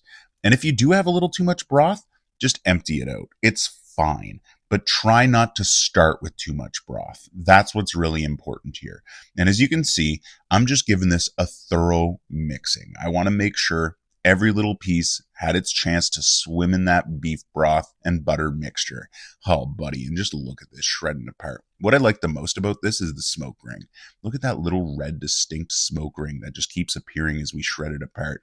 I'm super stoked on that. Ended up perfect, just the way I wanted it, and I was really, really happy. So what are you going to do with all this beef? Well, in my opinion, one of the best things you can do is make a sandwich, but there are tons of different options. Let's talk about the sandwich, though. If you're making a sandwich, you need to make some sort of sandwich you can dip in that au jus. You want to make sure you use it. And today I'm using Gustav Gouda. It's no lactose, it's spicy jalapeno, so it fits well into my life. It helps out. As you can see here, throwing it just down on these country style buns. Nothing crazy here. Just putting down that cheese, getting a nice layer on there. I love some good cheese, bud. Throw that in the oven for just a few minutes. Let that cheese melt and the buns toast up a little bit. throw those lids right on there. Boom, give it that pat down. And bud, you have two delicious sandwiches. Let's get a cross section right quick. Oh, buddy, you can probably hear me. I'm practically drooling right now looking at this recipe. And I ate it the other day. I know exactly how good this tastes. It was amazing. Look at these cross sections, bud. If you're like me and love good barbecue, make sure you like and subscribe because I'm constantly dropping these recipes that you can learn from and just enjoy, bud. Look at that cross section. Doesn't that look fantastic? The onion, the garlic, the mushrooms, they're all mixed in with that shredded beef. Oh, bud, let's take a half, do a quick dip. I'm telling you, this is the dream right here. Thanks for watching, guys. This recipe is so simple and delicious. I hope you try it. If you do, tag me on any pictures that you post to social media and let me know in the comments below how it was. Thanks again for watching. Take care, stay safe, and have a great day. In this video, we're going to make a barbecue beer garden pulled pork schnitt. It's an open-faced pork sandwich with a delicious German bread for a base. Oh my gosh, if you're into this, make sure you like and subscribe. Share this with any friends you have that love delicious recipes. Let's go through all this. Holy cow. I got this simple German bread mix by Dildos. So simple, so delicious. And I knew right away it would be so scrumptious if I used my charcoal grill with the snake method to cook this. So as you could see there, I had my charcoal lined up with some hickory lumps of wood. It's going to be delicious, guys. Go ahead, grab your Dildos packet. I just ripped this bad boy out, and all you have to do is mix it with one beer. I chose a Coldstream Clear Nova Scotian Lager because it's pretty much my favorite beer. And as you can see here, I'm just giving it a good healthy mix. Now, this is one of those shaggy doughs that you're going to end up with. You don't have to knead it too much. I probably did this for maybe 40 seconds or so total. And then we're going to line our little pan with some parchment paper and just spread it out evenly. That's really important here. Just a nice even distribution so the loaf forms properly. As you can see, I got a little bit of gunk on the side of the parchment paper there, but it's not the end of the world at all. So I fired up my Napoleon charcoal grill like you saw earlier, and I balanced the heat at 375. And as you can see here, it actually smoked and cooked through perfectly. This was actually unexpected, and I was really excited about this. I've never cooked bread on my charcoal grill before. So seeing this work correctly, well, I was really, really, really excited. This is the loaf of bread that came out of it. Friggin' scrumptious, man. Super soft. It smelled absolutely so fragrant and delicious. I was really excited about this one. As you can see, it's nice and soft. It's got that bounce bread's supposed to have there. Not going to squeeze it too hard, but just look at that, man. So simple and so delicious. Now look, this is a barbecue channel. I totally get it. Let's go ahead, prep some meat up, and get this bad boy all dressed up. Going out to the smoker, smoking a pork shoulder today. You can see the full recipe in a separate video. I'll probably have it out in a day or so for this pork shoulder, but all you need to know is this thing shredded to perfection. Check this out. Holy cow. As you can see here, this is after about 7 or 8 hours. We got a nice smoke ring. This thing is just falling apart. It had a beautiful bark. Oh, but all those juices in there, we're going to just mix all that in. Doesn't that just look absolutely splendid? Now we need to make ourselves a delicious little topping. I'm grabbing some Halifax honey, wildflower honey, and some Atlantic mustard mill Canadian maple mustard. We're going to go 1 part each and give it just a good little mixing. Nothing complicated here, guys. Just grab a fork, put equal parts into a bowl, and give it a good mix. Next, we're going to get ourselves 2 slices of that bread we made earlier. We're going to put it in the oven with a little bit of butter for maybe 30 seconds just to get it a little bit toasted. We're going to spread that pulled pork out on top. Holy cow. We're going to come back in with some Gustav spicy jalapeno cheese. Man, oh man, just that extra little kick on there is going to be absolutely delectable. Now for this, you can put as much cheese as you would like. As you can see here, I really enjoy cheese, so I fully coated the top. Got it all melted down in the oven, only took a minute or two. Come in with that delicious sauce right on top. Oh yeah, doesn't that look fantastic? If you guys know me, you know how much I love pickled peppers. So I knew knew I had to throw some pickled peppers right on top of this, and it was definitely the right choice. Oh yeah, bud. And then some green onion just to finish it off. And these ended up being so delicious and delectable. Look, this barbecue beer garden pulled pork schnitt is one of the many recipes you can find on my channel. So don't hesitate. Like and subscribe. Go check out those other recipes. And don't worry, you can follow me on Instagram and TikTok as well. So don't be afraid. Join my community of home cooks. Like and subscribe. And thanks again for watching. I appreciate it. Delicious oxtail. Man, this recipe is so simple and you need to try this at home. It's your boy Saucy Rossi, the Canadian king of backyard barbecue. I picked up these delicious oxtail from my local butcher vessel meats and I am thrilled with the dinner I prepared. I mean, just look at that. Doesn't it look absolutely scrumptious? Let's go back to the very beginning and walk you through this entire recipe. Don't forget to like and subscribe. Follow me on Instagram and TikTok. So like I said, I picked up these delicious hunks of oxtail at my local butcher vessel meats. I mean, don't those look gorgeous?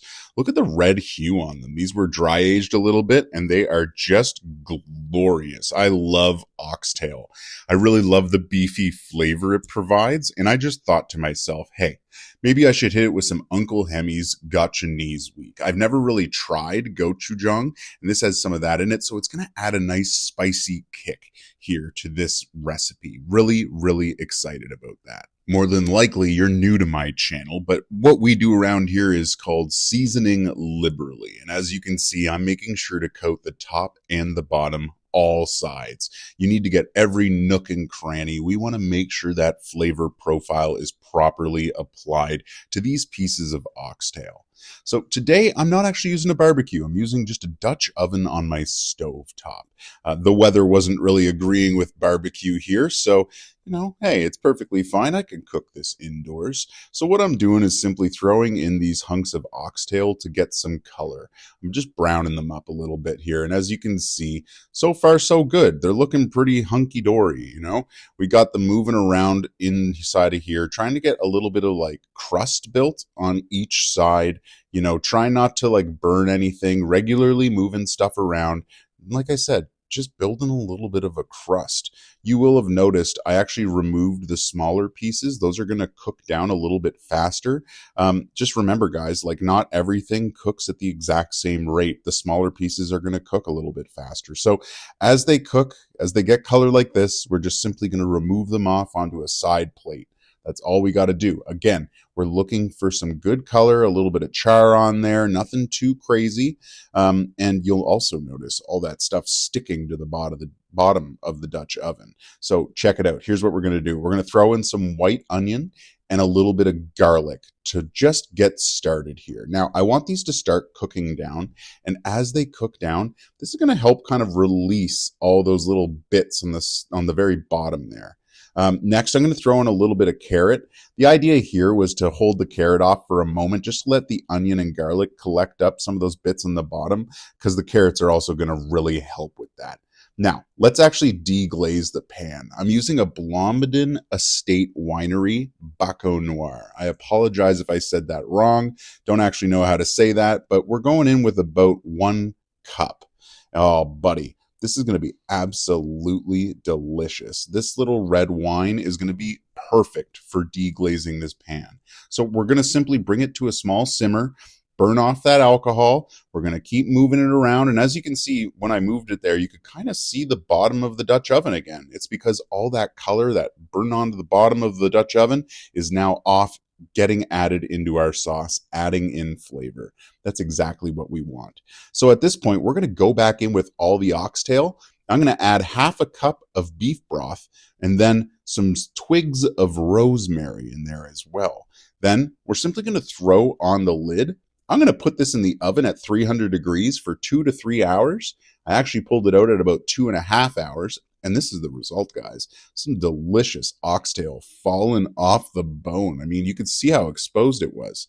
Now, here's the real treat. We're going to make this sauce extra deep, savory. Oh, buddy. And just help it balance all this richness out.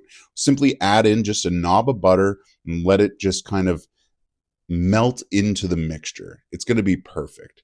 And there you have it, guys. A delicious meal prepared with this oxtail. This recipe is so simple and easy for you to cook at home. So don't be afraid. Try it yourself. I know you can do this. And if you do, make sure you like and subscribe. Let me know in the comments below how it went. I really want to know. And make sure you tag me on anything you might post to Instagram and TikTok. Hell yeah, guys. Hope you have a great day. Take care, stay safe, and remember, barbecue for life. In this video, I'm going to be making pellet smoker party ribs. These are absolutely delicious, have a nice little kick of spice to them, super easy to make. This recipe is so beginner friendly start to finish. It's your boy Saucy Rossi. Don't be afraid, like and subscribe. Comment below if you like this recipe. Follow me on Instagram and TikTok. Okay, so we're just grabbing a rack of ribs. We're going to just throw them down and slice them into individual ribs. These single portions make cooking a lot faster and allow us to get a lot more seasoning on there. So I'm going to hit it with some molten mango hot sauce as a binder. This molten mango hot sauce is by Heat from the Hammer, a Canadian hot sauce company. So you know I had to give it a shot. You know me, we're throwing it right onto those ribs and jangling it around, getting it fully coated. That's super important. Next up, I'm going to hit these with some Evelyn's Killer Barbecue Rub, a barbecue spice rub from Heat from the Hammer again. So let's make sure to fully coat these ribs. I'm going to make sure to jangle them around every single side. I want fully incorporated with that seasoning. And when it's on there, it should look just like this, nice and coated. The dry rub should be basically everywhere. That tacked on hot sauce will help it stick on there. Next, we're going to fire up the pellet smoker at 250 degrees. As you can see here, I have all of them placed on their side, and we're going to let that smoke just roll over top today. Nothing complicated. You're just going to let it roll there for 45 minutes to 1 hour. Then after that point, you're going to completely flip them so they're on their other side. And then we're going to do the exact same thing. About 45 minutes to 1 hour on this side as well. And when you do the flip, give them a quick spritz of apple cider vinegar. Okay, so after about an hour and a half, 2 hours, this is what they should look like. They should get some color on there, a little bit of char, that sauce and that rub tacked up. It looks fantastic. So next, I simply pull them off into this little baking tray. I'm going to throw in a couple knobs of butter, and then the barbecue sauce of choice today is Cherry Fusion Barbecue Sauce. Again, by Heat from the Hammer. It's a Canadian company, so you know I wanted to try all these ingredients. Give it a good lather in that barbecue sauce, hit it with some brown sugar. Then we're going to throw a little bit of tin foil on this and throw it directly in the oven or back on your pellet smoker if you'd like. But we're going to increase the temperature to 300 degrees this time for 1 hour. And this is the final result. Delicious ribs that will simply pull off that bone with an easy little bite. I mean, look at these, nice and glossy, seasoned to perfection, sauce to completion. These are a 10 out of 10, man. They had this nice little kick of heat to them. Absolutely delicious and scrumptious. Now, if you're like me and like good food, I highly recommend you try this recipe out. It's so simple and so delicious. You can use any hot sauce, any seasoning, any barbecue sauce for this kind of thing. Just follow, the same kind of idea, and you're going to be set for life with some delicious party ribs, bud. Thanks so much for watching. I know this was a quick little recipe video, not too much to it, but it means a lot that you took the time to watch it. Jump over to my YouTube channel, like and subscribe, and watch some other recipes. You're going to love it. Take care and stay safe. The money muscle, one of the most prized pieces of a pig. If you like pork and haven't experienced a money muscle, this recipe video is for you. Let's talk all about it, how easy it is to extract, how to cook it, and how to make a little game day snack with it. This is a 10 out of 10. I mean, just look how moist, tender, juicy, and delicious this looks. I put together this little snack with a little Baby Bell underneath, some spicy pickled cowboy candy, and some hot honey on top. Oh, buddy, homemade bread as well. This was a 10 out of 10. Make sure you like and subscribe. It's your boy Saucy Rossi. Let's go from the start on this recipe. This right here is the money muscle. You cut it out of a pork shoulder. It's basically a tube that runs through the pork shoulder, and when you smoke it low and slow, it has one of the most tender bites available. I'm hitting it with some barbecue spice by the South Shore Sea Salt Company today. I wanted something a little extra salty, and I knew this barbecue rub would be perfect here. As you can see, I fully coated this money muscle, just making sure to get every nook and cranny, the front, the back, the sides, the top, the bottom. Then I threw it out on the pellet smoker at 225 degrees, and I'm just going to let it smoke. Today I'm using a mix of hickory, oak, maple, and cherry wood pellets on this. I find that blend goes fantastic with pork, so we're just going to let it run low and slow. And as you can see, it's going to start cooking away, losing a little bit of that water in there, going to start tightening up, firming up, probably around 165 degrees. We're going to pull it off, wrap it in tinfoil with butter and barbecue sauce, and then bring it up to 203 degrees. And this is the result. Absolutely delicious pork. Look at that. It's glistening. This looks absolutely fantastic. I cannot wait to just show you how to use this. So let's slice into this.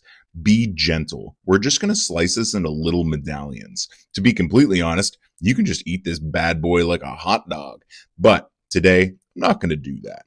Like I said, slicing it into small little medallions, you can get about 8 to 10 depending on the width that you slice. And these are just tender, juicy, and delicious. Now, if you're wondering what this bite is going to be like, it's going to be very close to pulled pork. When you put that in your mouth and take a little bite, it's just going to melt away and disintegrate. It's absolutely insane how delicious these little pork medallions are. Look at the juices there. Look how tender this is. You can see that grain. Oh, bud, you give that a tight little pull, it's going to rip apart. So check it out. This is some rosemary thyme homemade bread that I had. I made it myself, kind of proud of that. Sliced it up, just kind of knobbed off the corners a little bit just to make them a little less intense. Threw them in the oven with a little bit of Baby Bell and some olive oil on there just to toast them up a little bit. And then all I'm doing is putting these little money mussels out just on top. Simple. Next, I'm grabbing some cowboy candy. Candied hop mix by Tyler's Hot Stuff. This stuff's absolutely delectable. Not only these jalapenos on top, but also the juices. I put a little bit extra of those juices on each of these little pieces as well. I thought it would just make sense. Right there I am, drizzling it just a little bit to get that extra little heat. And speaking of extra little heat, I'm using Halifax Honey Company's Stingin' Hot Honey, trying to really layer on flavors here because these money mussels are absolutely delectable. Loving that sweet and savory spice. Adding both is okay in my opinion. Check this out. Giving it a quick little drizzle all over these little bites, and there you have it. This recipe is complete. You're ready. You can share this with friends, family, a loved one, or just eat all of them to yourself. Either way, bud, you're going to absolutely love this. Trust me on that one. Hope you like this recipe. So straightforward, so simple. I know you can make this at home too, so don't be afraid. Go ahead. Cook a money mussel the next time you grab a pork shoulder. I'm telling you, you're not going to regret it. Thanks again for watching. I hope you liked this recipe video. If you did, make sure you like and subscribe. And until next time, take care and stay safe. In this video, we're making the perfect game day snack. Ritz crackers covered in a little bit of Baby Bell, some delicious Haskap jelly, and hot honey. This snack is so simple to make, delicious, and when you throw it on the smoker, it becomes a 10 out of 10, so don't be afraid. Like and subscribe. Let's go through this recipe from the very beginning. Starting off, get yourself a wire rack. Pretty straightforward. We're going to put out 20 Ritz crackers. I find 20 Ritz crackers fit perfectly on this wire rack. Put out whatever amount fit good onto your smoker and wire rack. Very simple, very straightforward. Once they're all laid out, we're going to grab some Baby Bells. Today I'm using the Lilo and Stitch edition, but that makes absolutely no difference. And we're just going to slice these Baby Bells into halves and then slice those halves in half again. So we're quartering up our Baby Bell. We're putting these little pieces of cheese on top of these crackers, and we're just going to put it on the smoker at 200 degrees. We're going to let it just run low and slow, 200 degrees for about 30 minutes total. Patience is the name of the game here. These cheese bites are going to cook quick, especially when you cook at a higher temperature. So keep it low. 200 degrees. As time goes on, you're going to get a little bit of color on that cheese. That's what you want to watch for. It's going to also start to soften up a little bit, but mainly go off of the color. You can see here as I push in, that's the little bit of like smoky tone that you're looking for there. You'll see it right here in this next clip. This really shows it defined. It's become more yellow. You can really notice it right along the edges. You can kind of notice color forming there as well. That's exactly what you want. So after about 30 minutes on the smoker at 200 degrees, you've basically got your baby bells exactly where you want them, nice and soft and tender. So bring them inside and get yourself a nice jelly or jam. Today I'm using Tyler's Hot Stuff Holy Haskap jelly. Now, local to Nova Scotia, where I live, there's tons of haskap berries, and they're absolutely delicious. So if you have a chance to try this specific jelly, I highly recommend you do. Tyler's Hot Stuff makes fantastic ingredients. Holy cow. So go ahead, put just a little spoonful on each of these little Baby Bell crackers. Then we're going to hit it with the Halifax Honey Company's Stingin' Hot Honey. I love this stuff, and I love drizzling it on everything. So simply go along here, and we're just going to run it. Each one of these gets its own little drizzle. And that's it, guys. We've finished this recipe. These are ready for you and your friends to enjoy. This is one of the most scrumptious little snacks I can recommend to anyone. It takes about 35 minutes in total to make. You have this delicious little cracker snack ready to go. And it's seriously, guys, is a 10 out of 10. Look, this recipe is so beginner friendly. Let me know if you try it. Don't be afraid. Follow me on Instagram and TikTok, and make sure to tag me in any of the recipes you try. Let me know in the comments below if you're going to try this one. And don't forget, enjoy yourself. Cook some good barbecue. Try all these snack recipes out. Like and subscribe, and I hope to see you again soon. Take care. In this video, I'm going to show you how to make spicy pulled pork cracker snacks, perfect on the pellet smoker for your next game day get-together. I'm telling you, this recipe is so simple, start to finish. You're going to absolutely love it. And just look at that scrumptious little snack, that cheesy pulled pork spicy goodness. I'm telling you, if you like good food on a pellet smoker, you need to like and subscribe. Really, if you like any barbecue, I'm your man, Saucy Rossi. Let's talk about this recipe from the top.